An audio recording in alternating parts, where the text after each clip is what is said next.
ತಂದೆಯಾಗಿ ನೀ ಹಿಂದಿರುವಾಗ ಎಂದೂ ಭಯವಿಲ್ಲ.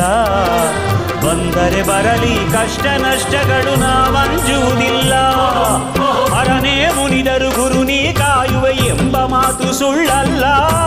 ಹರನೇ ಮುನಿದರು ಗುರು ನೀ ಕಾಯುವೆ ಎಂಬ ಮಾತು ಸುಳ್ಳಲ್ಲ. ಹರರೂಪ ನೀ ಗುರುವಾಗಿ ಬಂದೆ ನಮ್ಮ ಭಾಗ್ಯ ಕೆಣೆಯಿಲ್ಲ. ಹರರೂಪ ನೀ ಗುರುವಾಗಿ ಬಂದೆ ನಮ್ಮ ಭಾಗ್ಯ ಕೆಣೆಯಿಲ್ಲ. ಎಂಥ ಸಿದ್ಧಿ ಪುರುಷನಪ್ಪ ಕೋರಿ ಸಿದ್ದೇಶ, ನಾಲ್ವಾರದ ನಂದ ದೀಪ ಕೋರಿ ಸಿದ್ದೇಶ.